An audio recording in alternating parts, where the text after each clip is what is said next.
আচ্ছা, এটা হবে তাহলে আমাদের 15। আর উপরে তাহলে 5 কিলোমিটার 5 কিলোমিটারই থাকবে। তাহলে আমাদের অ্যান্সারটা কত আসে বলো তো এটা ক্যালকুলেটরে করলে?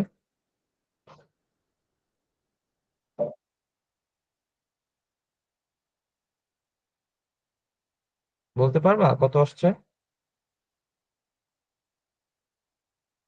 এটা 20 কিলোমিটার পার আওয়ার আসবে না?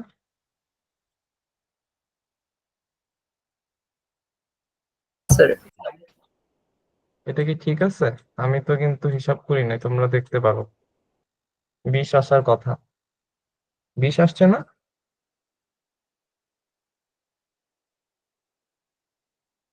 আচ্ছা, তো 20ই আসবে। আচ্ছা, তাহলে তাহলে আমাদের কত বেগে চালাতে হবে? আমি যদি কিলোমিটার পার আওয়ারে বেগ করি, তাহলে এটা হবে 20 কিলোমিটার আওয়ার বেগে তাকে সাইকেল চালাতে হবে। এটা হলো সেকেন্ড কোশ্চেনের অ্যান্সার। এটা কি সবাই বুঝতে পারছি? Yes sir. আচ্ছা,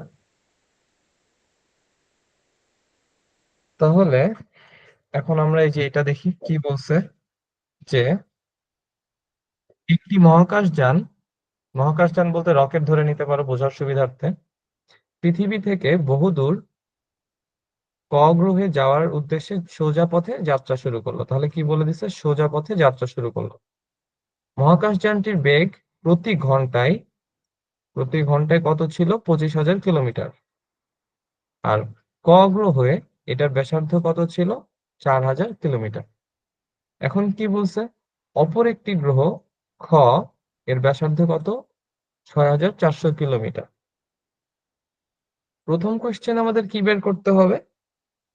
ক গ্রহের ব্যাসার্ধের সমান দৈর্ঘ্যের কোনো মাঠকে অতিক্রম করতে মহাকাশযানটির কত সেকেন্ড সময় লাগবে? আচ্ছা, তাহলে আমরা দেখি। তোমরা কি শুনতে পাচ্ছ আমাকে? আচ্ছা, এখানে আমাদের কি করতে হবে? আমাদের কি বলছে যে ক গ্রহের ব্যাসার্ধের সমান দৈর্ঘ্যের কোনো মাঠ। তার মানে আমরা যেই মাঠটাকে অতিক্রম করব তার দৈর্ঘ্য কতটুকু হবে? ক গ্রহের ব্যাসার্ধের সমান। এখানে ক গ্রহের ব্যাসার্ধ কতটুকু? 4,000 কিলোমিটার। হ্যাঁ, ভেরি গুড।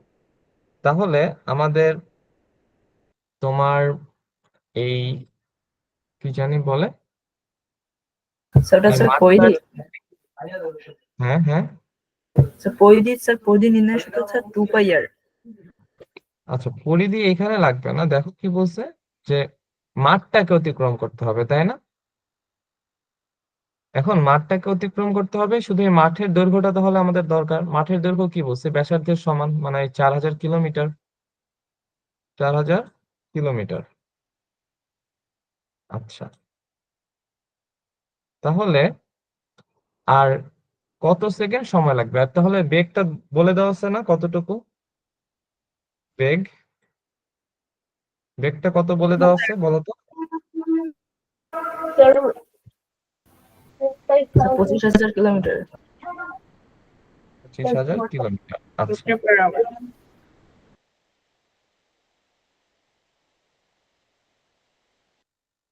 25,000 কিলোমিটার পার কি হবে? প্রতি ঘন্টায় না? Yes sir, per hour. হ্যাঁ, পার আওয়ার।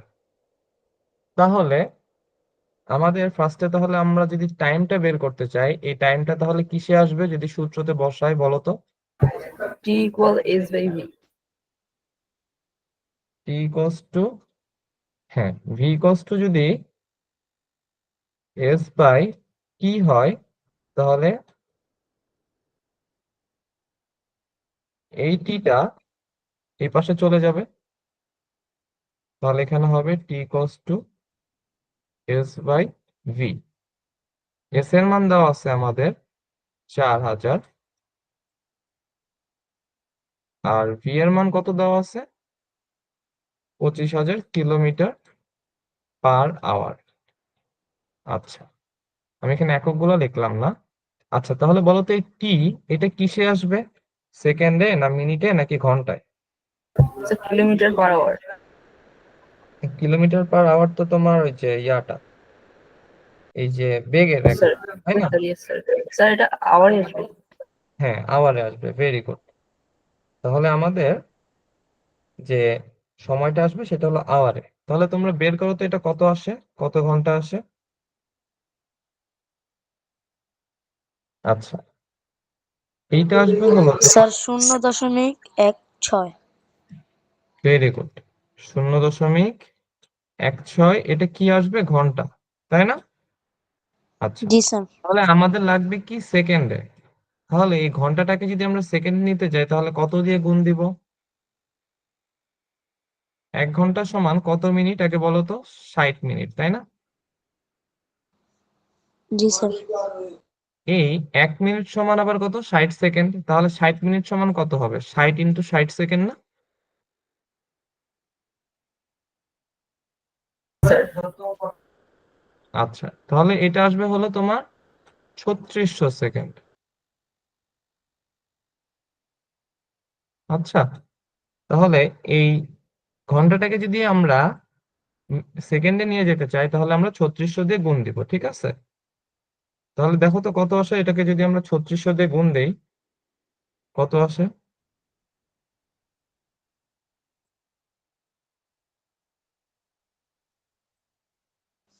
স্যার 576। হ্যাঁ, তাহলে আমাদের উত্তরটা কত হবে, 576 সেকেন্ড। এটা হলো কি বলছে, ফার্স্ট কোয়েশ্চেনের অ্যান্সার। সেকেন্ড কোয়েশ্চেনটা কি বলছে?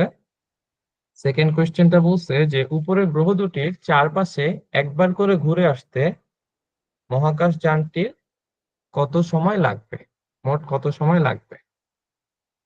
আচ্ছা, তার মানে গ্রহ দুইটা যদি এরকম হয়, এই দুইটার কি দেওয়া আছে, ব্যাসার্ধ, ব্যাসার্ধটা দেওয়া আছে, এটার ব্যাসার্ধটা দেওয়া আছে।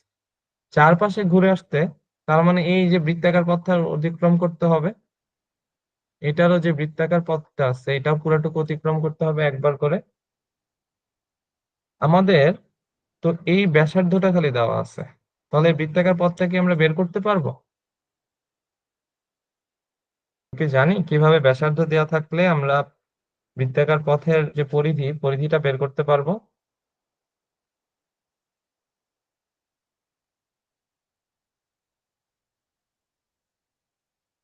স্যার ট্রাই করি। হ্যাঁ, স্যার ভাগ করে 2 দিয়ে। আচ্ছা আমি বলি তোমাদেরকে, এইটা যদি একটা বৃত্ত হয়, এটা যদি এর ব্যাসার্ধ দেওয়া থাকে আর, তাহলে এই যে পুরো বৃত্তাকার পথটা, এইটার দৈর্ঘ্য কতটুকু হবে এটাকে বলতেছি আমরা পরিধি। হ্যাঁ, পুরো বৃত্তাকার পথটাকে বলতেছি পরিধি। এটা হবে হলো 2 পাই টু আর। পাই আর। হ্যাঁ, তাহলে আমাদের ক গ্রহকে একবার ঘুরে আসতে হবে, মানে দুটা গ্রহেরই একবার চারপাশে ঘুরে আসতে হবে। তাহলে ক গ্রহের জন্য একবার এরকম পরিধিটা ফুল ঘুরে আসতে হবে, খ গ্রহের জন্য পরিধিটা ঘুরে আসতে হবে। তাহলে আমরা বের করি যে ক গ্রহের জন্য কি আসতেছে। Sir 2 into 3.14 into. হ্যাঁ, আমি 3.14টাকে একবারে পাই লিখতেছি। আর এই যে আমাদের ব্যাসার্ধ কত, 4000, তাই না? 4000 কিলোমিটার। তাইলে ইয়েস স্যার। হ্যাঁ, তাহলে বলো তো কত আসতেছে এখন, 1416। স্যার 25,120। 25,120। তাহলে এটা হবে কি বলতো, স্যার ক গ্রহে। আচ্ছা, 25,120, এটা হবে ক গ্রহের পরিধি, তাই না? এই যে বৃত্তাকার যে পথের দৈর্ঘ্য। আচ্ছা, তাহলে ইয়েস খ স্যার। গ্রহের খ গ্রহের জন্য কি হবে? খ গ্রহের জন্য 2 × পাই ইন্টু, তাহলে কত হবে? দেখো খ গ্রহের ব্যাসার্ধ কত দেয়া আছে, 6400 কিলোমিটার না?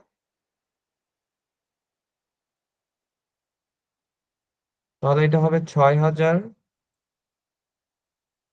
400,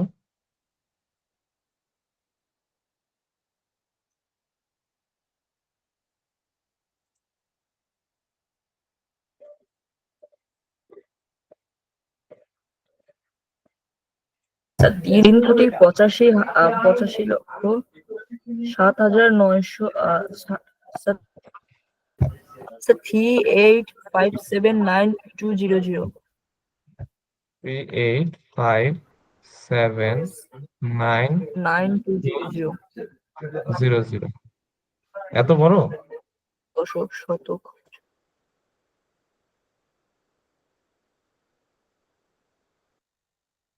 আচ্ছা, এটা তো আবার হিসাব করে দেখো তো এটা আসে নাকি। এটা মনে হয় এত বড় আসবে না, এটাই যে এরকম আসার কথা।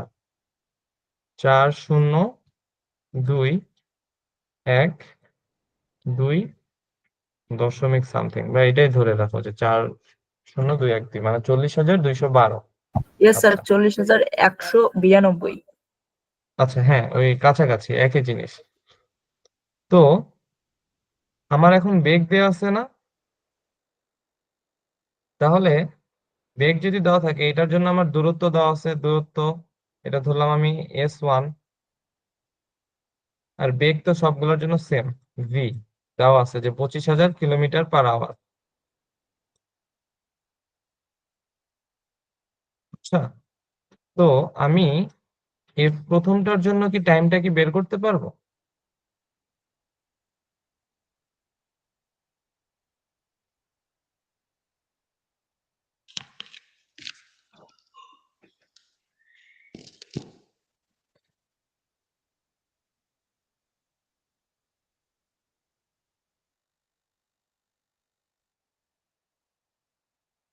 দেখো তো প্রথমটার জন্য টাইম কিভাবে বের করবো আমি বলে দিই। এই যে টি ইকুয়ালস টু আমরা কি জানি যে S/V, এটা জানি না, একটু আগে দেখে আসলাম এই যে এখানে, তাই না? Yes sir. T equals to S/V। তাহলে এই প্রথমটার জন্য এস কি হবে? যদি আমি T1 বের করি যে প্রথম গ্রহ ঘুরতে আমার কত টাইম লাগতেছে, তাহলে প্রথম গ্রহের জন্য এই এসটা হবে হলো এই যে এইটা। আর ভিটা কি হবে? ভিটা কিন্তু সেমই থাকবে দুইটার জন্য, ভিটা হবে এটা। তাহলে এই দুইটা আমি বসানোর পরে একটা মান পাবো। মানটা কিসে আসবে বলতো? ঘন্টায়, তাই না? কারণ বেগটা আমাদের কিলোমিটার/আওয়ার দেওয়া আছে, তাহলে ঘন্টায়। আবার এরকম সেম ভাবে খ গ্রহের জন্য একটা পাবো না, T2, S2/V। Yes sir. আচ্ছা, তো এইখানে এই যে এটা আমরা দেখলাম না 25,120, এটা এখানে যদি বসাই তাহলে কি হবে? একটা মান পাবো না আমরা? এটা যদি এখানে বসাই, তারপর এই ভিটা 25,000 এখানে বসালে একটা মান পাবো। এই যে এখানে ক গ্রহের জন্য একটা টাইম পাবো T1, আবার খ গ্রহের জন্য একটা টাইম পাবো, সেটা কি পাবো? T2। এই দুইটা টাইম আমরা কি করব? এই দুইটা টাইম আমরা যোগ করে দিব। যোগ করে দিলে দেখো এই যে আমরা মোট টাইমটা পেয়ে যাব যে গ্রহ দুটির চারপাশে একবার করে ঘুরে আসতে মহাকাশযানটির মোট কত সময় লাগবে, এটা আমরা একবারে পেয়ে যাব।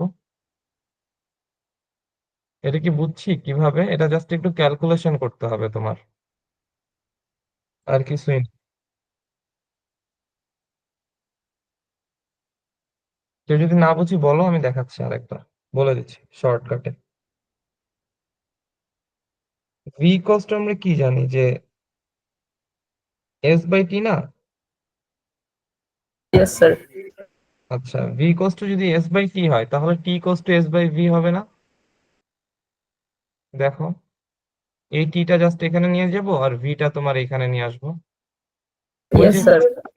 এই সূত্রটাই তোমার এটা, এখানেই জাস্ট আমরা এই মানটা বসাই দিব যে প্রথমটার জন্য S1 কি হবে, ক গ্রহের যে পরিধিটা আমরা পাবো, আর দ্বিতীয়টার জন্য S2 কি হবে বা দূরত্বটা, সেটা হলো আমরা খ গ্রহের জন্য যে পরিধিটা পাবো সেটা।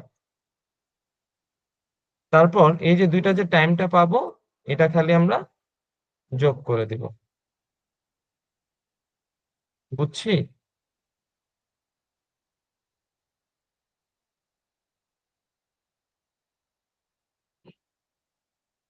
আচ্ছা, তো আমরা পরের কোশ্চেনটা দেখি তাহলে। কি বলছে? আবির ও ফাহিম সাইকেলে চড়ে স্কুল হতে বাড়ি ফিরছিল। ফেরার পথে রাস্তায় তাদের অন্য একজন বন্ধুকে দেখে তারা সাইকেল ব্রেক করলো, সাইকেলটি থেমে গেল। আচ্ছা, তাহলে ফার্স্ট কোশ্চেনটা কি, যে উদ্দীপকের সাইকেলটিকে থামানোর জন্য কোন বল কাজ করে? বলটির সুবিধা অসুবিধা ব্যাখ্যা করো। এটা অনেক সহজ না বলো তো? এই বলটা, এই যে সাইকেল যে ব্রেক করলো, সাইকেলটাকে সাইকেলটা ব্রেক করার ফলে যে থেমে গেল, এখানে কোন বল কাজ করতেছে? ঘর্ষণ বল। ভেরি গুড, ঘর্ষণ বল।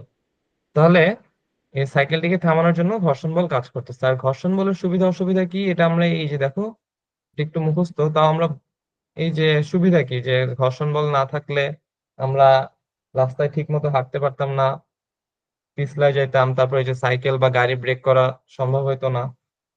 আর অসুবিধা এরকম আরো কি কি আছে, যে ঘর্ষণ বলের কারণে গতি কমে যায়, তারপর তোমার যন্ত্রাংশ ক্ষয়ক্ষতি হয়, এরকম বেশ কিছু তোমার সুবিধা অসুবিধা দেখবে বইয়ে আছে, ওইটা একটু মনে রেখে মুখস্থ করে এটা লিখে দিতে হবে। আচ্ছা, এখন উদ্দীপকের বলটি এই যে পৃথিবীতে না থাকলে আমাদের দৈনন্দিন জীবন কেমন হতো, এইটাই, এই সুবিধা অসুবিধাটাকে এখানে আরেকবার জাস্ট ব্যাখ্যা করবে, যে যদি বলটা যদি না থাকতো তাহলে আমাদের কি ব্যাখ্যা করতে হবে, যে সুবিধাগুলা, তার মানে বলটা থাকলে আমাদের কি সুবিধা, যদি বলগুলো যদি না, এই ঘর্ষণ বলটা যদি না থাকতো তাহলে আমরা এই সুবিধাগুলো পাইতাম না। এইটা এখানে আমরা জাস্ট ব্যাখ্যা করব, আর কিছুই না। এটা একটা তোমার থিওরিটিক্যাল কোয়েশ্চেন। এই যে তোমার এটা হলো মেবি পৃষ্ঠা,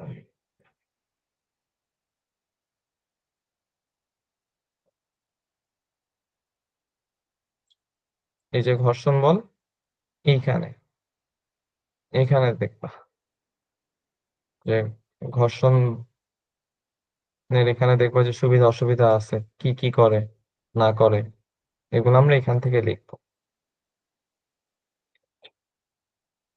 তো এরপরে আমরা কি দেখব, এরপর দেখব হলো, কি বলছে, যে মিনহাজ একদিন সকালে পত্রিকা পড়ছিল, সে পত্রিকার একটি বার্তায় দেখলো যুক্তরাষ্ট্রের মেরিল্যান্ড রাজ্যে বরফাচ্ছন্ন সড়ক থেকে একটি তেলবাহী গাড়ি ছিটকে গিয়ে বিস্ফোরিত হয়। মিনহাজ তার বাবাকে খবরটি জানালে তার বাবা বলেন, বরফ আচ্ছাদিত হওয়ার কারণে রাস্তার একটি বল কম হয়ে যাওয়ায় এই ধরনের দুর্ঘটনা ঘটে থাকে। আমাদের জীবনে এই বলটি একটি প্রয়োজনীয় উপদ্রব। তাহলে বলো তো এই বলটা কি? ঘর্ষণ বল। ওই একই, ঘর্ষণ বল। এই যে তোমার যখন বরফ আচ্ছাদিত হয়ে যায়, বরফ তো এমনি পিচ্ছিল থাকে, তো তখন আর কি ঘর্ষণ বলটা কমে যায়। এই যে এখানে কোশ্চেনে তাই বলছে যে মিনহাজের বাবার উল্লেখ করা বলটি আমাদের প্রাত্যহিক জীবনে বিভিন্ন কাজে বাড়াতে বা কমাতে আমরা কি কি পদ্ধতি অবলম্বন করি। এই যে এখানে আছে দেখো, ঘর্ষণ বল তার মানে একবার বাড়াতে হবে একবার কমাতে হবে। বাড়াতে গেলে এই যে তোমার তল দুটিকে আরো খসখসে করতে হবে, দুটো চল দুটো তল জোরে চেপে ধরা লাগবে, তারপর ঘর্ষণরত তলের মাঝে যে খাঁজ কাটা বা জুতার তলা কিংবা গাড়ির চাকায় যেটা করা হয়, মানে যত বেশি খাঁজ থাকবে তত বেশি ঘর্ষণ হবে। তারপর ঘর্ষণরত তল দুটি স্থির থাকলে ঘর্ষণ বেশি হবে। আবার এরকম এই যে ঘর্ষণ কমানোর কয়েকটা উপায় আছে, যে যদি আমরা তেল মোবিল গ্রিজ ব্যবহার করি তাহলে কমে যাবে, বা যদি মসৃণ পৃষ্ঠ ব্যবহার করি তাহলে ঘর্ষণ কমে যাবে, বল বিয়ারিং ব্যবহার করলে ঘর্ষণ কমে যাবে। তো এগুলো আমরা এখানে লিখবো। আচ্ছা, সে শক্তিটা কে বলছে, যে এই বলটি আমাদের জীবনে একটি প্রয়োজনীয় উপদ্রব। এটা মানে কি সবাই জানি এটা কি বুঝাইছে এই প্রয়োজনীয় উপদ্রব দিয়ে? এটা মানে একত্রে বোঝায় যে এই বলটা একই সাথে আমাদের জন্য প্রয়োজনীয় বা দরকারি, আবার উপদ্রব মানে ক্ষতিকরী বা যেটা দরকার না। তাহলে আলটিমেটলি আমাদের এই যে সুবিধা আর অসুবিধাটাই লিখতে হবে না, যে বলটা আমাদের কি কি সুবিধা দিচ্ছে আর কি কি অসুবিধা দিচ্ছে। সুবিধাগুলোর জন্য আমরা লিখতে পারতেছি যে হ্যাঁ এই বলটা আমাদের জন্য প্রয়োজনীয়, আর তোমার অসুবিধাগুলো আমরা লেখার পরে লিখবো কি যে বলটা আসলে আমাদের জন্য এই ক্ষতিকর, বা বলটা আমাদের এই ধরনের অসুবিধাগুলো সৃষ্টি করতেছে, তাই আমরা কি বলতে পারতেছি যে বলটি আমাদের জীবনে একটি প্রয়োজনীয় উপদ্রব। এগুলো সব থিওরিটিক্যাল কোয়েশ্চেন। আচ্ছা, এইখানে একটা কোয়েশ্চেন পাইছি, দেখো কি বলছে যে একজন কাঠ মিস্ত্রি 1 কেজি ভরের একটি হাতুড়ি দিয়ে 60 মিটার/সেকেন্ড বেগে একটি পেরেকের উপর আঘাত করলো। তার পাশে থাকা একজন ব্যক্তি বলল, হাতুড়ি দ্বারা প্রযুক্ত শক্তি প্রয়োগ করে 2 কেজি ভরের কোনো বস্তুকে সোজা উপরের দিকে ছুড়লে বস্তুটি সর্বোচ্চ 100 মিটার উপরে উঠবে। আচ্ছা, কোয়েশ্চেন কি বলছে, পেরেকটির উপর প্রযুক্তি শক্তির মান কত। আচ্ছা, তো শক্তির সূত্র কি আমরা জানি সবাই? শক্তি জিনিসটা কি? কাজ আর শক্তি একই জিনিস না? কাজ যা শক্তিও তা। এইখানে আমাদের পেরেকের উপরে শক্তিটা চাইছে, প্রযুক্ত শক্তি। তো পেরেককে যখন আমরা এই যে একটা হাতুড়ি দিয়ে এত মিটার/সেকেন্ড বেগে আঘাত করতেছি, তার মানে হাতুড়িটা কিন্তু গতিশীল করে তারপর পেরেকের উপর আঘাত করতেছে, তাই না? যখনই এখানে গতির ব্যাপার আসবে তখনই আমাদের সেই শক্তিটা কি হবে বলতো? গতিশক্তি না? এটা কি বুঝতে পারছি? Yes, sir. আচ্ছা, গতিশক্তি। তো এই যে গতিশক্তি, এটার সূত্রটা কি আমরা মনে আছে? EK equal to sir half mv square. Gk equals to, আচ্ছা, হাফ mv স্কোয়ার। তো আমাদের এখানে তাহলে কি কি লাগবে? একটা হলো ভর, একটা হলো বেগ। তো বেগটা তো আমরা পেয়ে গেছি 60 মিটার/সেকেন্ড। ভরটা কত হবে বলতো? কত কেজির ভর দিয়ে এটা গতিশীল আছে? যে বস্তুটা গতিশীল Sir, আছে 1 kg. 1 কেজি। তাহলে এখানে আমরা কি বসাবো প্রযুক্ত শক্তিটা? যে হাফ ইন্টু 1 ইন্টু 60 স্কোয়ার, তাই না? এটার একক কি আসবে বলতো, শক্তির একক? Sir, mv per square.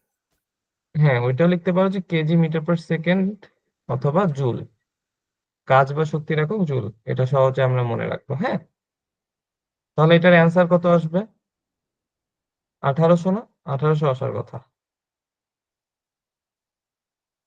আচ্ছা আচ্ছা, এটা বের করে দেখো তোমরা, ক্যালকুলেটরে 1800 আসবে। আচ্ছা, তারপরে কি বলছে যে কাঠমিস্ত্রির পাশে থাকা ব্যক্তির বক্তব্য সঠিক হবে কি?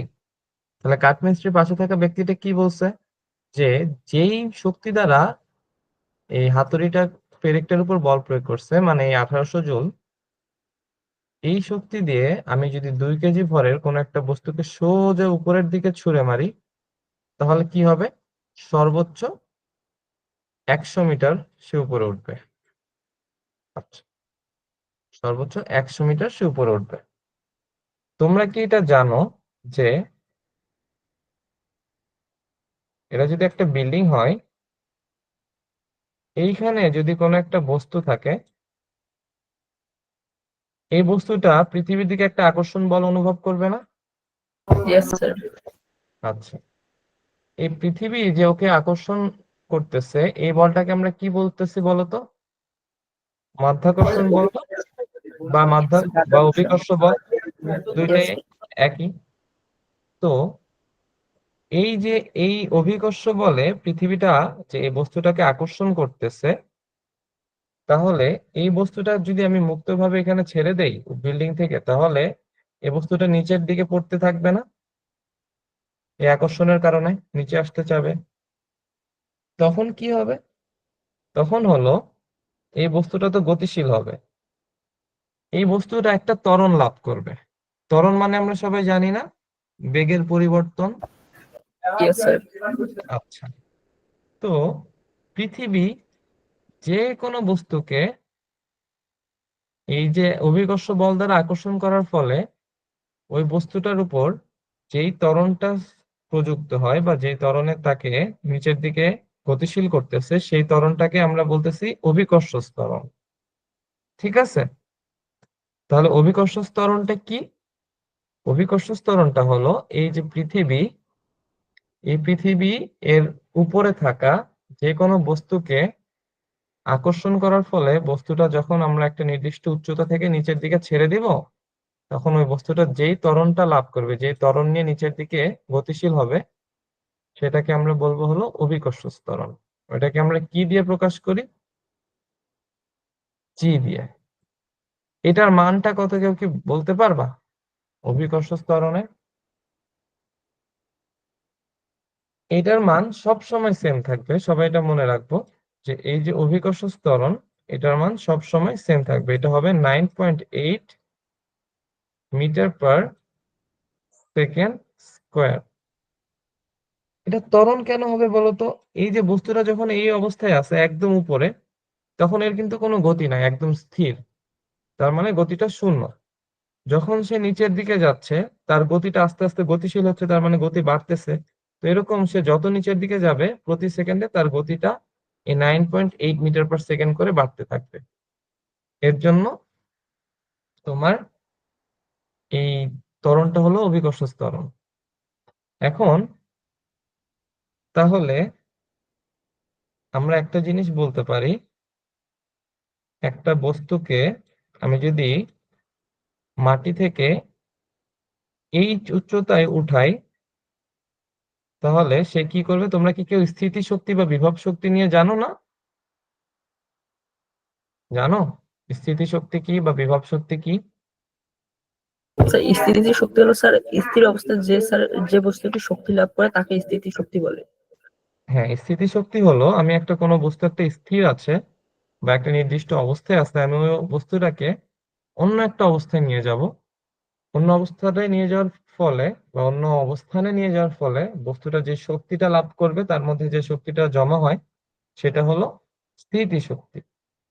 তো আমি এই বস্তুটাকে যখন এই উপরে নিয়ে যাব এই উচ্চতায়, তার মধ্যেও তাহলে একটা শক্তি, স্থিতি শক্তি জমা হবে বা বিভব শক্তি জমা হবে। সেটা তাহলে কত হবে?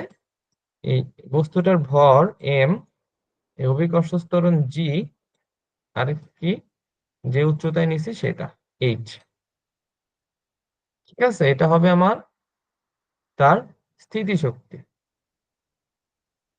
তাহলে আমার কি বলছে যে আমার এই যে পেরেকটাকে যেই শক্তি দিয়ে আঘাত করছে মানে 1800 জুল, এই শক্তিটাকে আমি যদি একটা বস্তুকে এই শক্তিটা যদি এই বস্তুর উপর দেই, দিয়ে কি করব? এই বস্তুটাকে একদম উপরে ছুঁড়ে মারবো, তাহলে বস্তুটা কত উচ্চতায় যাবে এটা আমার বের করতে হবে। লোকটা কি বলছে যে 100 মিটার, আমাদের দেখতে হবে এটা কি সঠিক কিনা। তার মানে এই যে তার নিচে থেকে যে 1800 জুল শক্তিটা দিতেছি, নিচে থেকে যখন আমি উপরে ছুঁড়ে মারতেছি, তার মানে উপরে যাওয়ার ফলে সেই শক্তিটা পুরাটুকু এই এমজিএইচ এ পরিণত হয়ে যাবে না? স্থিতি শক্তিতে অবস্থানের পরিবর্তন হচ্ছে। এটুকু কি বুঝছি আমরা যে নিচের থেকে তার অবস্থানটা চেঞ্জ করার কারণে, এই যে উপরে মারার কারণে তার অবস্থানটা চেঞ্জ হয়ে যাচ্ছে, তাহলে তার মধ্যে যে শক্তিটা দিছিলাম আমরা সেটা পুরাটুকু এই স্থিতি শক্তি হিসেবে জমা হবে। তাহলে এই যে পুরাটুকু স্থিতি শক্তি mgh, এটা সমান আমাদের কত হবে? এই 1800 জুল। 1800 জুল। তাহলে এখন আমাদের কি বের করতে হবে? কত উচ্চতায় যাবে, মানে এই এইচটা। এম এর মানটা কি আমরা জানি? এই যে 2 কেজি ভরের বস্তুকে আমরা উপরে মারবো, তাহলে এম এর মানটা হবে কত? 2। আর জি এর মানটা হবে 9.8। তাহলে বলো তো এইচ এর মানটা কত হবে?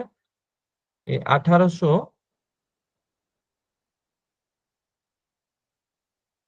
ভাগ M into H, sorry M into, আমাদের তো এইচ বের করা লাগবে, আমরা কোনটা কোনটা জানি? এম আর জি, এই দুইটা জানি। তাহলে এম ইন্টু জি, তাহলে এখানে এম এর মান 2 বসাও, আর জি এর মান তোমার 9.8 বসাও, দেখো কত আসে।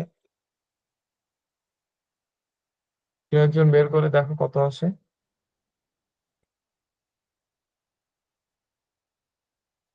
এম এর মানটা আমি এখানে 2 বসাবো, আর জি এর মানটা বসাবো 9.8। তাহলে কত আসে? কেউ কি বের করতে পারছি?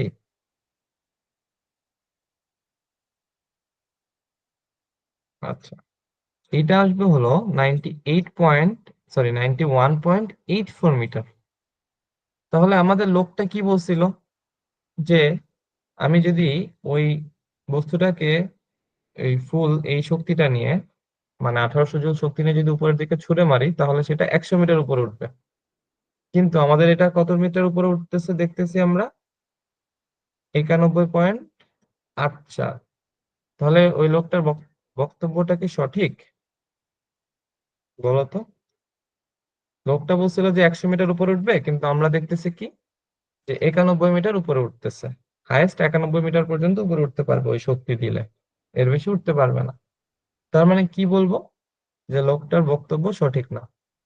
আর আমরা এই প্রসেসটা দেখাই দিব, যে এই সূত্রটা খালি মনে রাখবো, যে mgh, কোন একটা বস্তুকে যখনই আমি একটা ভূমি থেকে একদম সোজা এইচ উচ্চতায় উপরে উঠাবো, আর বস্তুটার ভর যদি হয় m, তাহলে ওই বস্তুটার মধ্যে কি পরিমাণ শক্তি জমা হবে, mgh।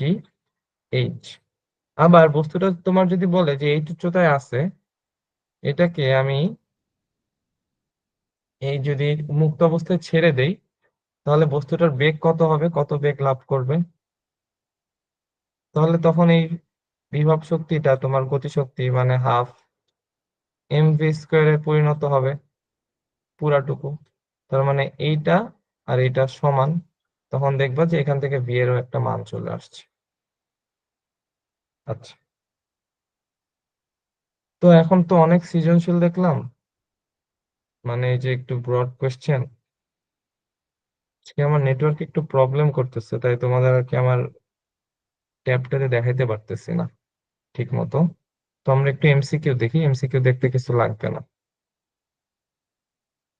আচ্ছা, তোমরা কি আমার কথা শুনতে পারতেছো? Yes sir. আচ্ছা, তো বলো তো ফার্স্টেরটা, যে সময়ের সাথে বস্তুর অবস্থানের পরিবর্তনকে আমরা কি বলবো? স্যার গতি। গতি, এই যে ঠিক আছে। সেকেন্ডটা কি বলছে? সরণ, ত্বরণ, দূরত্ব এবং সময়ের মাধ্যমে নিচের কোনটিকে ব্যাখ্যা করা যায়? সরণ, ত্বরণ, দূরত্ব, সময়। চাপকে কি ব্যাখ্যা করা যাবে? সরণ, ত্বরণ, দূরত্ব, সময়। বলকে কি ব্যাখ্যা করা যাবে? জ্বালানি তো আসবেই না। গতি হবে না? গতির মাধ্যমে তো, গতির মধ্যেই তো পড়তেছে আমাদের এই যে সরণ, যতটুকু ইয়েস সামনে। স্যার। হ্যাঁ, তাহলে এটা কি হবে? গতি। বুঝতে পারছি। আচ্ছা, তারপর ইয়েস কি স্যার। বলছে যে মহাকাশযানে খরচকৃত জ্বালানির পরিমাণ কেমন হয়? তোমাদেরকে একটা কথা বলছিলাম প্রথমে, যে এই যে তোমার কোন একটা বস্তুকে তুমি যদি গতিশীল করে দাও, এবং তাকে যদি বাইরে থেকে কোনো বল প্রয়োগ না করা হয়, তাহলে বস্তুটা একদম সোজা সরল পথে চলতেই থাকবে না। এই দেখো, এটা কোনো কিছু সরলরেখার সমান বেগে চলতে থাকলে সেটি সেভাবেই যেতে থাকবে, যদি না আমি বাইরে থেকে কোনো বল প্রয়োগ করতেছি, তাই না? তাহলে বলো তো, এই যে মহাকাশযান বা রকেট, এখানে যখন আমি প্রথমে যে জ্বালানিটা ছিল, ওই জ্বালানিটা কি আমার কতটুকু খরচ হবে? প্রথমে আমি জাস্ট একটা গতি দিয়ে দিলে সে ওই গতিতেই উপরে চলতে থাকবে না, যদি বাতাসের বাধাটা আমরা উপেক্ষা করি। এই দেখো এখানে বলছে আমাদের, যে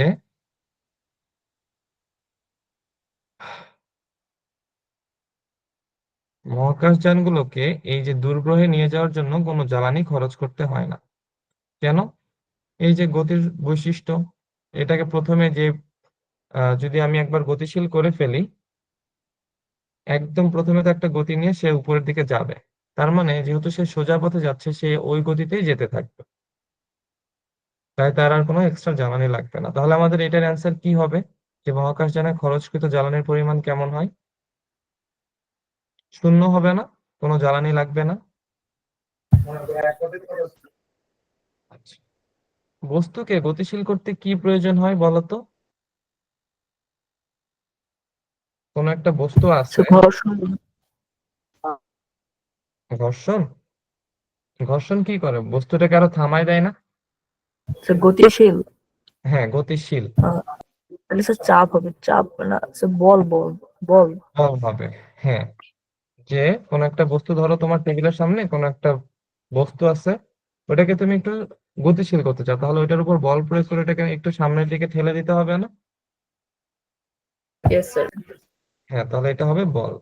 আচ্ছা, এখন বলো তো সরলরেখায় চলন্ত বস্তুর গতি কেমন হয়? এটা তো ইজি, সরল গতি, যেহেতু সোজা পথে চলতেছে সরল রেখায়। নিক্ষিপ্ত বস্তুর গতি কিরূপ হবে?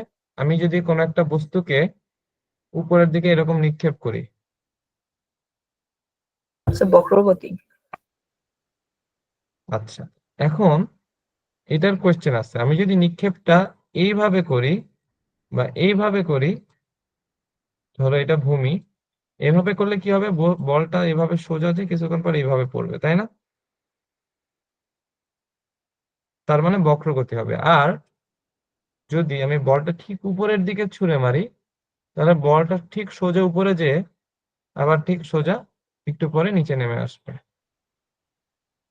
তাহলে এটা দুইটাই হতে পারে, একটা হলো বক্রগতি আর একটা হলো সরল গতি। কিন্তু এখানে আমাদের কোনটা মিন করছে, এই যে এটা, এই যে এটা মিন করছে। আমি একটা বস্তুকে নিক্ষেপ করছি আনুভূমিক বরাবর, বস্তুটা কিছুক্ষণ এই সোজা যেয়ে তারপর এরকম বাঁকা হয়ে পড়বে। আচ্ছা, তাহলে গতি প্রধানত কয় প্রকার বলো তো? স্যার চার প্রকার। 4 প্রকার, কি কি? সরল সরল গতি, গতি, বক্রগতি, ঘূর্ণন গতি আর পর্যাবৃত্ত গতি। পর্যাবৃত্ত গতি। Very good. আচ্ছা, এখন দেখবো যে গতির দিক পরিবর্তনের নিয়ামক কি।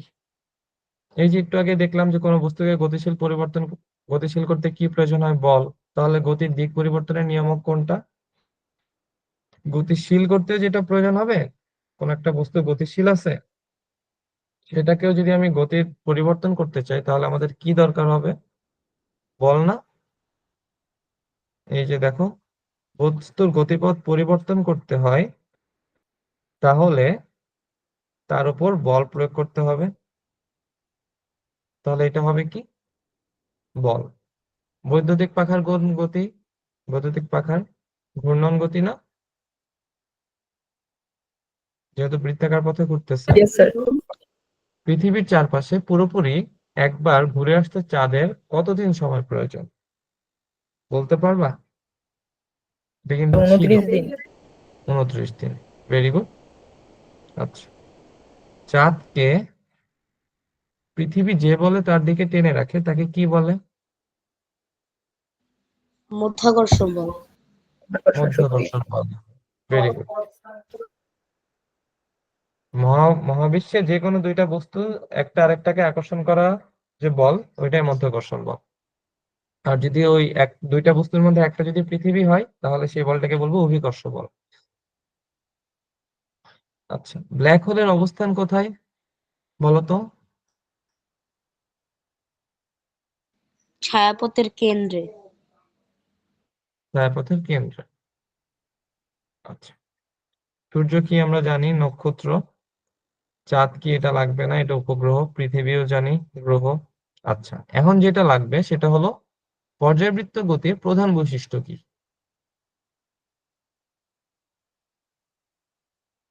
পর্যায়বৃত্ত গতির আমরা কয়েকটা বৈশিষ্ট্য পড়ছিলাম। স্যার দোলনকাল। হ্যাঁ, দোলনকাল। দোলনকালটা কি বলতো? ওই যে যেই সময় পর, এটা যদি একটা পথ হয়, এটা যদি একটা বিন্দু হয়, কোন একটা বস্তু এভাবে গতিশীল আছে, তো একটা পুরাটুকু এই বিন্দু থেকে যাত্রা শুরু করে আবার এই বিন্দুতে আসতে একটা টাইম লাগছে না? তো ওই একই বিন্দুতে পৌঁছাইতে, ফিরে আসতে তার যে সময়টা লাগছে ওইটা হলো তার দোলনকাল। আচ্ছা, পর্যাবৃত্ত গতি কোনটি বলো তো? বিমান চলার গতি, মানুষের হাঁটার গতি, পাখির উড়ার গতি নাকি মানুষের হৃৎপিণ্ডের গতি? মানুষের হৃৎপিণ্ডের গতি। হ্যাঁ, ভেরি গুড। কারণ কি? মানুষের হৃৎপিণ্ড একটু পর পর স্পন্দিত হয়। স্পন্দিত হয় মানে একবার প্রসারিত হয়, একবার সংকুচিত হয়, একবার প্রসারিত হয়, একবার সংকুচিত হয়, তাই না? বারবার একই অবস্থায় আসতেছে একটা নির্দিষ্ট সময় পর পর। সেকেন্ড দোলনের সেকেন্ড দোলকের দোলনকাল কত 2s। বলতে? হ্যাঁ, 2s মানে 2 সেকেন্ড। Very good. আচ্ছা, বেগের একক হলো মিটার পার সেকেন্ড, আমরা জানি। এখন একটা ম্যাথ দিছে ছোট্ট, যে একটি গাড়ি 36 কিলোমিটার অতিক্রম করতে 60 মিনিট সময় লাগে, তাহলে গাড়িটির বেগ কত হবে? এই যে 36 ভাগ 60 না,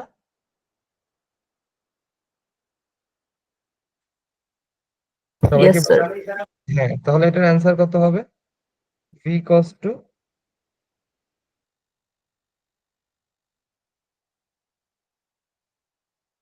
s বাই t। তাহলে s তো এখানে দেওয়া আছে 36 আর t দেওয়া আছে 60 মিনিট। আচ্ছা, মিনিট, আর এটা দেওয়া আছে sir kilometre. 5 metre per second. 5 metre per second. আচ্ছা, তো হ্যাঁ, আমরা দেখি অ্যান্সারটা হয়ে গেল। আচ্ছা, না, এটা হবে 10 মিটার পার সেকেন্ড। কিভাবে আমরা দেখি? দেখো, আমাদের প্রত্যেকটা কি বলছে, মিটার পার সেকেন্ড। তার মানে এই দূরত্বটাকে আমাকে নেওয়া লাগবে মিটারে, আর সময়টাকে নেওয়া লাগবে সেকেন্ডে। তাহলে এই দূরত্বকে যদি আমি মিটারে নেই, 36 কিলোমিটার সমান কত মিটার হবে? 36,000 মিটার না? 36,000 মিটার। আর 60 মিনিট সমান কত হবে? 60 ইন্টু 7 সেকেন্ড। এটা বের করো তো কত হয়? 36,000 ভাগ 3600, দেখবা যে 10 মিটার পার সেকেন্ডে আসতেছে। আচ্ছা, সেকেন্ড কোশ্চেনটা কি বলছে? সাইকেলের বেগ 20 মিটার পার সেকেন্ড হলে সেটি 10 সেকেন্ডে কত দূরত্ব অতিক্রম করবে?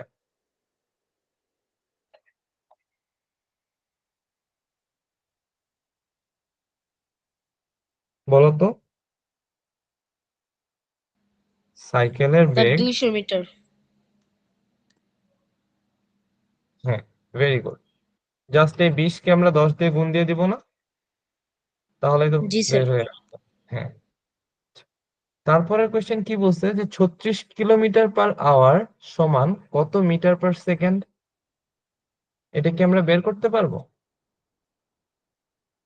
36 কিলোমিটার পার আওয়ার মানে কি? 36 কিলোমিটার যাচ্ছে কতটুকু টাইমে? 1 ঘন্টায়। তাহলে এটাকে না লাগবে মিটার পার সেকেন্ড, তাহলে 36 কিলোমিটারকে আমরা 36 মিটারে নেই। স্যার শেষ। কত আসবে বলো তো? 10 মিটার/সেকেন্ড। ভেরি গুড, এটা আসবে 10 মিটার পার সেকেন্ড। তাহলে উপরেরটাকে 36 কিলোমিটারটাকে আমরা 36,000 মিটারে নিছি, আর এই 1 ঘন্টাকে যদি আমরা সেকেন্ডে নেই তাহলে দেখবো সেটা আসতেছে 3600 সেকেন্ড, যেটা ভাগ করলে আসবে কি? 10 মিটার পার সেকেন্ড। আচ্ছা, প্লেনের সম্ভাব্য সর্বোচ্চ বেগ, এটা বইয়ে দেয়া আছে, দেখবো একটু মুখস্থ টাইপ। এটা মনে হয় তোমার 800 কিলোমিটার পার, হ্যাঁ, 800 কিলোমিটার পার আওয়ার। আচ্ছা, সময়ের সাথে বেগের পরিবর্তনের হার কি? বেগের পরিবর্তনের হার সময়ের সাথে বলো তো? স্যার ত্বরণ। তরুণ। Very good. আচ্ছা, কোন বস্তু যদি 2 সেকেন্ডে 2 মিটার দূরত্ব অতিক্রম করে তবে তার বেগ কত? 2 সেকেন্ডে 2 মিটার দূরত্ব অতিক্রম স্যার করে। 1 মিটার/সেকেন্ড। Very good. তাহলে আমরা এই 2 মিটারটাকে 2 সেকেন্ডে ভাগ দিব, তাহলে 2 2 কাটাকাটি যে কি থাকবে? 1। আলোর বেগ কত এটা মুখস্থ, 3 into 10 to the power 8 metre per second. আচ্ছা, এই যে পরের গুলো আসলে দাগাই নাই, পরের গুলো দেখো। পরের গুলো কি বলছে, যে তোমার বেগ হ্রাস পেলে কি হয়? মন্দন হবে না?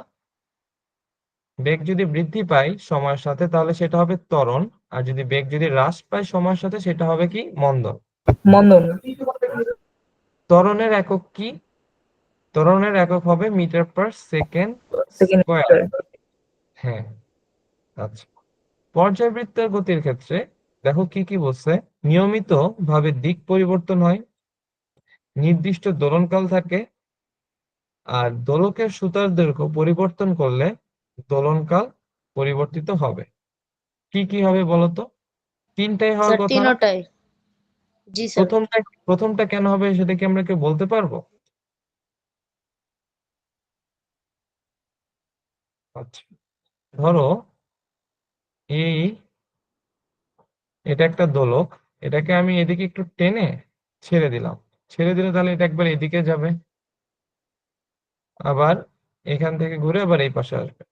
তাহলে যখন সে এই অবস্থানে আছে তার তো এরকম সোজা যাওয়ার কথা ছিল, কিন্তু সে কিন্তু এই যে দেখো দিক পরিবর্তন করে একটু বক্র পথে যাচ্ছে, আবার এখানে প্রতিনিয়ত দিক পরিবর্তন করে আস্তে আস্তে বক্র পথে যাচ্ছে। সে যদি, স্যার ঘড়ির ঘন্টার মতো। হ্যাঁ ঘড়ির ঘন্টার মতো, ঘড়ির ঘন্টাও ওই ঘন্টার যে কাঁটাটা বা মিনিটের কাঁটা, ঘড়ির কাঁটাগুলো কি হয় প্রতিবার দিক পরিবর্তন করে, এর জন্য আস্তে আস্তে বৃত্তাকার পথে এরকম ঘুরে। তাহলে পর্যাবৃত্ত গতির ক্ষেত্রে কি হবে? নিয়মিতভাবে দিক পরিবর্তিত হবে, নির্দিষ্ট দোলনকালও থাকবে, আবার কি এই যে দোলকের সুতার দৈর্ঘ্য পরিবর্তন করলে দোলনকাল পরিবর্তিত হবে।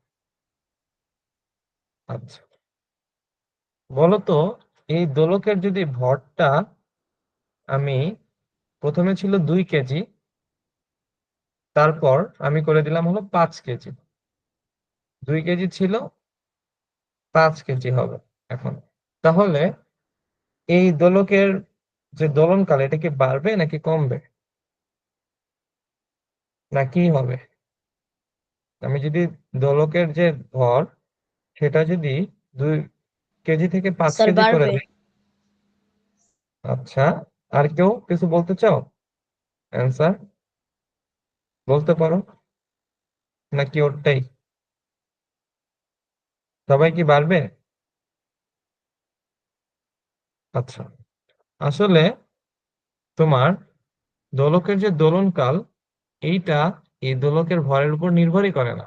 তার মানে তুমি এটা বাড়াও অথবা কমাও, এটা সবসময় ওই যেই নির্দিষ্ট দোলনকাল ছিল সেটাই হবে। এটা ডিপেন্ড করতেছে কিসের উপর?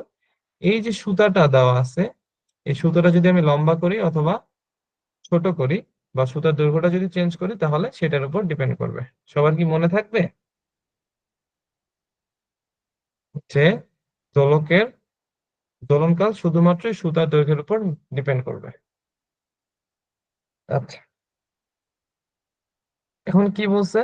ত্বরণ কি? ত্বরণ হলো বেগ পরিবর্তনের হার, আমরা জানি এর একক মিটার পার সেকেন্ড, ঋণাত্মক হলে সেটি মন্দন বলা হয়। আচ্ছা, এটা তো জানি যে বেগ পরিবর্তনের হার ঋণাত্মক হলে সেটা মন্দন, কিন্তু মিটার পার সেকেন্ডে কি হবে? এটা বেগের একক না, এটা কিন্তু হবে না। তাহলে আমাদের কি হবে? এই 1 আর 3, মানে খ। কোয়েশ্চেন এখন কি বলছে দেখি, যে রাসেল বাড়ি থেকে খেলার মাঠে যাওয়ার সময় সুতায় বেঁধে একটি প্লাস্টিকের বলকে মাথার উপরে ঘোরাতে থাকে।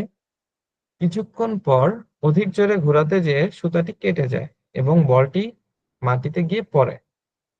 আচ্ছা, সুতা কেটে যাওয়ার পূর্বে বলটির গতি কোন প্রকৃতির বলতো? সুতা কেটে যাওয়ার পূর্বে বলটা কি করতেছিল? একটা সুতায় বেঁধে তার মাথার উপর দিয়ে যে এরকম ঘোরাচ্ছিল, তাহলে এটার গতিটা কি করতে হবে বলতো? ঘূর্ণন গতি হবে না?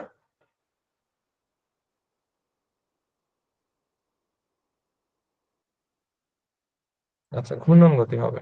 তারপর কি বলছে? সুতা কেটে গেলে বলটি কোন গতিতে যে মাটিতে পড়বে? এটা হবে বক্র গতি। দেখো যে এটা যখন, ধরো বলটা আমার এভাবে ঘুরতেছিল, এই পজিশনে সুতাটা ফিরে গেল, এই যে এখানে সুতা বাঁধা, তাহলে কি হবে? বলটা তখন দেখবা এই সোজাসুজি চলতে থাকবে, সোজাসুজি চললে কিছুক্ষণ পর সেটা এরকম বাঁকা হয়ে নিচে ভূমিতে পড়ে যাবে, তাহলে এটা হবে বক্রগতি। এখন কি বলছে? যে কাজল 36 কিলোমিটার প্রতি ঘন্টায় সাইকেল চালানোর সময় তার সামনে একজন ব্যক্তিকে দেখে ব্রেক করে 10 সেকেন্ডে সাইকেলটি থামিয়ে দিল। সাইকেল আদিবেগ মিটার প্রতি সেকেন্ড এককে কত? মানে আদিবেগ বলতে যে বেগ দিয়ে সে চালানোটা শুরু করছিল। মানে এই যে 36 কিলোমিটার প্রতি ঘন্টায় বা পার আওয়ার, এটাকে যদি মিটার পার সেকেন্ডে নেই তাহলে তো পারবো না সবাই।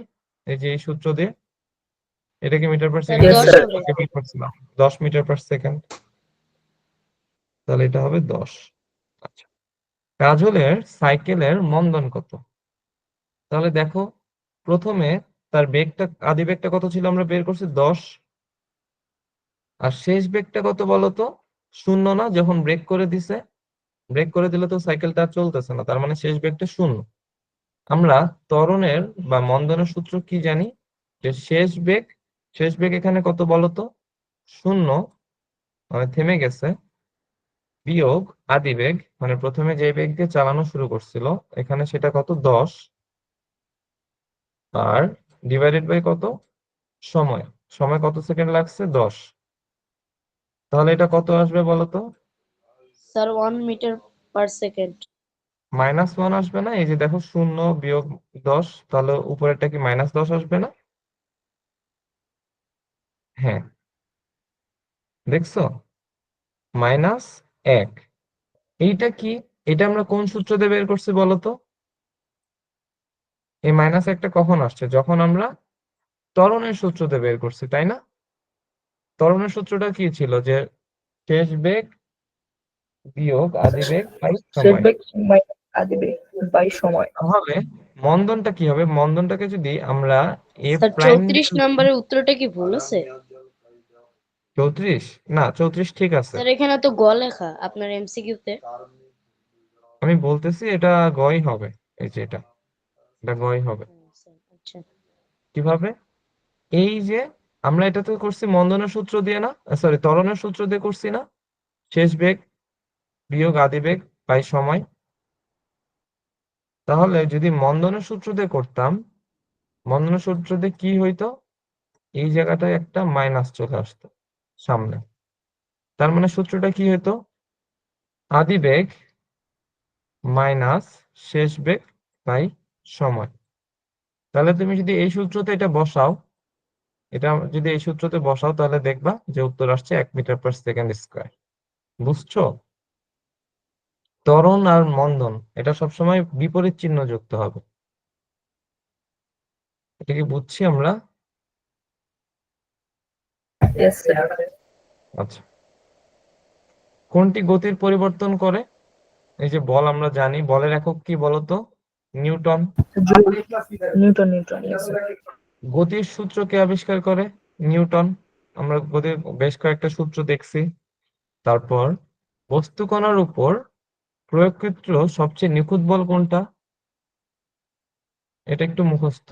এটা হলো তোমার মাধ্যাকর্ষণ বল। মাধ্যাকর্ষণ বল সবার মনে আছে নাকি? জি স্যার। সবার কি ইয়েস মনে স্যার। আছে?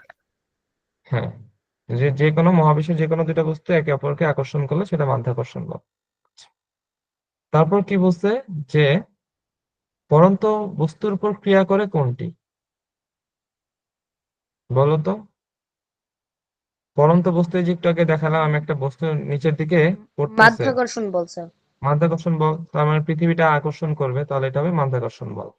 বা যদি অপশনে যদি অভিকর্ষ বল দেওয়া থাকতো তাহলে অভিকর্ষ বলে দিতাম। আচ্ছা, স্যার অবিকর্ষ বল কি? অভিকর্ষ বল হলো, মাধ্যাকর্ষ বল তো আমরা বুঝছি না, যে মহাবিশ্বের যে কোনো দুইটা বস্তু একটা অপরকে আকর্ষণ করে। এই যে একটা বস্তু আর একটা বস্তুকে যে আকর্ষণ করতেছে মহাবিশ্বের যে কোনো দুইটা বস্তু, এদের বলটাকে বলতেছি মাধ্যাকর্ষণ বল। যখন এই যে দুইটা বস্তুর মাঝখানে একটা হবে পৃথিবী, একটা যখন হবে পৃথিবী, অর্থাৎ পৃথিবীর সাথে অন্য যে কোনো বস্তুর যে আকর্ষণ বল, সেটা আমরা বলবো অভিকর্ষ বল। অভিকর্ষ বল বুঝছি, পৃথিবীর সাথে অন্য যে কোনো বস্তুর আকর্ষণ বল।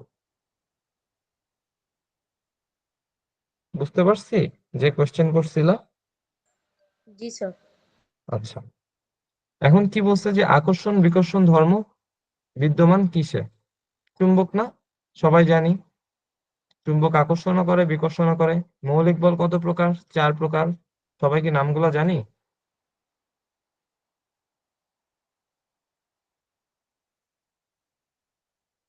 আচ্ছা, মৌলিক বল 4 প্রকার, সেটা কি কি? একটা হলো মহাকর্ষ বল, একটা হলো তাড়িৎ চৌম্বক বল, একটা হলো দুর্বল নিউক্লিয় বল, আর একটা হলো সবল নিউক্লিয় বল। আচ্ছা, খালি নামগুলো মনে রাখলেই হবে। কোথায় ঘর্ষণ বল বেশি? কি হবে অমসৃণ তলে, মানে যেসব তল অমসৃণ বা খাঁজ কাটা বেশি, বেশি আঁকা বাঁকা, সেখানে ঘর্ষণ বেশি হবে। চাকা, তেল, মোবিলের ব্যবহার কি করে? বলতো, ঘর্ষণ হ্রাস করবে না, ঘর্ষণ কমায় দিবে। বাতাসের ঘর্ষণ কোনটিতে ব্যবহৃত হয়? প্যারাশুট, প্যারাশুট দেখছি না, বা প্যারাশুট কোথাও ভিডিওতে তো দেখছি লিস্ট আমরা, বা শুনছি তো যে প্যারাশুট কিরকম থাকে, এই যে ইয়েস স্যার। এরকম নামে। তো এখানে কি হয়, এই যে এই যে যে অংশটা প্রসারিত হয়ে খোলা খোলা যায়, খোলা থাকে, সেখানে বাতাস উল্টা দিক থেকে তোমার ঘর্ষণ করে, মানে বাতাস আর প্যারাশুটের মধ্যে ঘর্ষণ বল হয়, তখন প্যারাশুটটা কি হয়, সরাসরি একদম নিচে না নেমে আস্তে আস্তে আস্তে আস্তে নিচে নামে, বাতাস উপর দিকে তাকে একটা ফোর্স প্রয়োগ করে। কিন্তু ওই যে পৃথিবীর যে মাধ্যাকর্ষণ বল বা অভিকর্ষ বল, সেটা প্যারাশুটটাকে নিচে টানতে থাকে। তো এই দুইটা বল একটু কাটাকাটি হয়ে কমে আস্তে আস্তে নিচে যাও। দেখি কি বলছে, কাজ করার সামর্থ্য কি? শক্তি, সবাই জানি। শক্তির একক কি? জুল। যদি বলে কাজের একক কি, তাহলে কি হবে বলতো?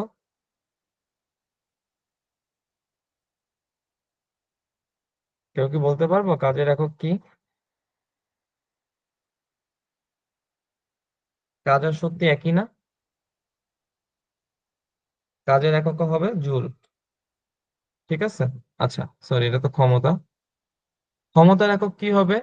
ওয়াট। কোনটির ধ্বংস বা শেষ নেই? শক্তি। কোন কোন বস্তুকে গতিশীল করতে তার ভিতরে কোন শক্তি সৃষ্টি হয়? অনেক ইজি। দেখো কি বলছে, যে গতিশীল, তার মানে গতির সাথে রিলেটেড যখনই শক্তির কথা বলবে তখন সেটা হবে গতিশক্তি। আচ্ছা, কোন বস্তুর, দেখো এটা ইম্পর্টেন্ট কোয়েশ্চেন, কোন বস্তুর বেগ দ্বিগুণ করলে গতিশক্তি কত গুণ হবে? বলতে পারবা?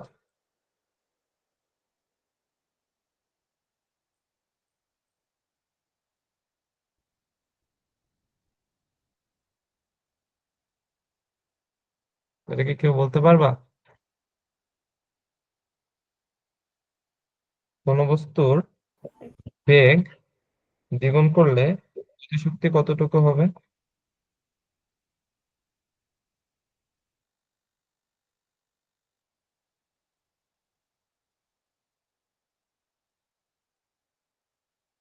আচ্ছা, এটা হবে হলো 4 গুণ। এই যে দেখো, এইখানে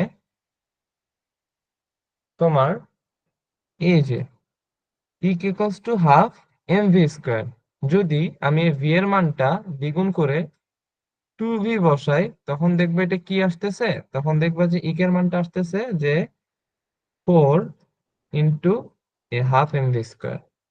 তার মানে সামনে একটা 4 চলে আসবে, তার মানে যাই বসাই সেটার বর্গ হয়ে যাবে। তাহলে যদি আমি বেগটাকে যদি 3 গুণ করি, তাহলে কত গুণ হয়ে যাবে গতিশক্তিটা? 9 গুণ। 4 গুণ করলে কত হবে? 16 গুণ। এরকম করে বর্গ আকারে বাড়তে থাকবে। আচ্ছা, তারপর কি বলছে, যে 10 কেজি ভরের কোনো বস্তু যদি 5 সেকেন্ডে 10 মিটার যায়, তবে তার গতিশক্তি কত? যদি 10 কেজি ভরের কোনো বস্তু যদি সেকেন্ডে 10 মিটার যায়, তাহলে তার গতিশক্তি কত? সেকেন্ডে 10 মিটার যাওয়া মানে কি, তার গতিশক্তি মানে এই যে স্যার বেগ, 500 জুল। বেগ হলো তোমার, হ্যাঁ, বেগ হলো তোমার 10, এটার স্কোয়ার হবে মানে 100 × 10, এই যে এম, মানে এখানে জাস্ট এই সূত্রটাতে বসালে আমরা দেখবো যে এটা আসবে 500 জুল। ভর শক্তির সমতা সূত্র আমরা জানি, যে mc²। লাস্ট কোয়েশ্চেন আজকের, যে 2 কেজি ভরের কোনো বস্তুকে 3 মিটার/সেকেন্ড বেগে উপরে ছুড়ে দিলে, 2 কেজি ভরের কোনো বস্তুকে 3 মিটার/সেকেন্ড বেগে উপরে ছুড়ে দিলে বস্তুটির গতিশক্তি কত হবে? বলো তো।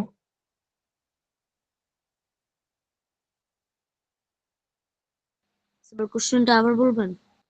এই যে 2 কেজি ভরের কোনো বস্তুকে 3 মিটার পার সেকেন্ড বেগে উপরে ছুড়ে দিলে, বা ছুড়ে দিলে, উপরে না, ছুড়ে দিলে বস্তুটির গতিশক্তি কত হবে? দেখো, বেগ দেওয়া আছে 3 মিটার পার সেকেন্ড, ভর দেওয়া আছে 2 কেজি। আমার কি বলছে? গতিশক্তি। দেখো, বস্তুটির বলছে কি প্রথমটা, যে গতিশক্তি 9 জুল। দেখো তো গতিশক্তি বের করে কত আসে। এই যে হাফ এমভি স্কয়ারে স্যার বসে 9 জুল। 9 জুল, তাহলে প্রথমটা ঠিক আছে। বস্তুর বেগ 3 গুণ করলে গতিশক্তি কি 3 গুণ হবে? না স্যার। কত গুণ হবে? 9 গুণ না? এই যে বর্গ আকারে বাড়বে। হ্যাঁ, তাহলে আমাদের এখানে অ্যান্সার কোনটা হবে? 1 আর 3। খ নাম্বার। স্যার খ হ্যাঁ, নাম্বারটা। আচ্ছা। তো আজকে তোমাদের এই পর্যন্তই। আমার আসলে একটু ওই ট্যাবের নেটওয়ার্কটা ঠিক মতো কাজ করতেছে না দেখে তোমাদের লিখে দেখাইতে পারতেছি না।